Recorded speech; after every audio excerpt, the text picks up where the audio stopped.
Jom kita belajar interaksi antara hidupan. Di akhir pembelajaran ini, murid dapat memerihalkan faktor persaingan antara tumbuhan. Hai semua, sebelum ini kita dah belajar interaksi antara haiwan di dalam zoo. Tahukah kamu bahawa tumbuhan pun ada interaksi? Terdapat dua jenis interaksi antara tumbuhan iaitu persaingan dan simbiosis. Hari ini, kita akan lihat persaingan antara tumbuhan dahulu. Untuk lihat persaingan antara tumbuhan dengan jelas, jom buat eksperimen. Eksperimen buat apa cikgu? Cikgu bawa 20 biji benih kacang hijau, pasu besar, pasu kecil, air dan tanah. Sekarang, cikgu akan tunjukkan langkah-langkah untuk menjalankan eksperimen ini. Mula-mula, kita asingkan dulu pasu besar dan pasu kecil. Selepas itu, kita isikan tanah ke dalam pasu.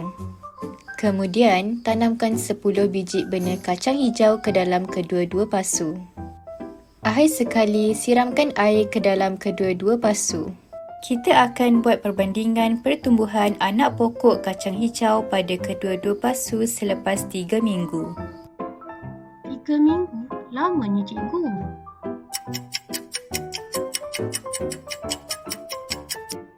Wow, biji kacang hijau yang kita tanam hari tu dah jadi pokok. Mari dekat, perhatikan apa yang tak sama antara kedua-dua pasu ini. Apa yang saya nampak, saiz anak pokok pasu A lebih besar berbanding pasu B, cikgu. Setiap benih kacang hijau yang ditanam di bawah tanah perlu bersaing untuk hidup. Oh, jadinya saiz pasu mempengaruhi persaingan dalam tumbuhan, kan cikgu? Pandai! Saiz pasu yang berbeza iaitu ruang menjadi faktor persaingan antara tumbuhan. Tumbuhan di dalam pasu A mendapat ruang yang cukup jadi ia tumbuh dengan besar, manakala tumbuhan di dalam pasu B kurang besar berbanding pasu A kerana ruang yang terhad. Okey murid-murid, mari lihat faktor persaingan yang lain. Ada sesiapa tahu apakah faktor persaingan antara tumbuhan selain ruang?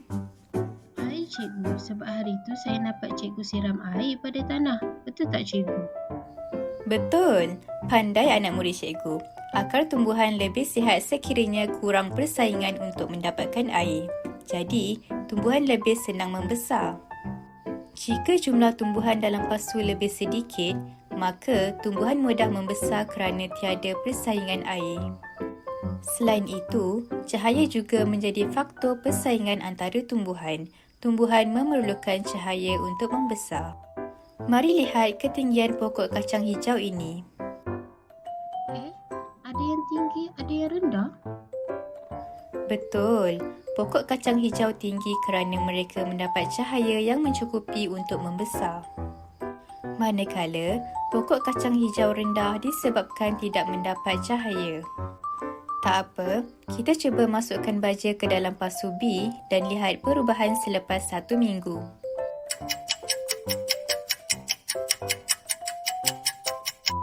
Murid-murid, apakah perbezaan antara pokok kacang hijau dalam pasu A dengan pasu B selepas kehadiran baja? Pokok kacang hijau dalam pasu B kelihatan lebih subur berbanding pasu A, cikgu. Pertumbuhan pokok kacang hijau dalam pasu B kelihatan lebih subur dengan kehadiran baja. Ini kerana kurang persaingan nutrien dalam pasu B berbanding pasu A yang tidak langsung diberi baja. Kesimpulannya, ruang, air, cahaya dan nutrien menjadi faktor persaingan antara tumbuhan. Mari kita uji minda. Okey adik-adik, jom kita jawab soalan ini. Berikut merupakan faktor persaingan antara tumbuhan, kecuali... Ya, tepat sekali. Jawapannya adalah makanan. Faktor persaingan antara tumbuhan ada 4 iaitu air, nutrien, cahaya dan juga ruang. Makanan bukan faktor persaingan antara tumbuhan. Jom tonton bahagian 6.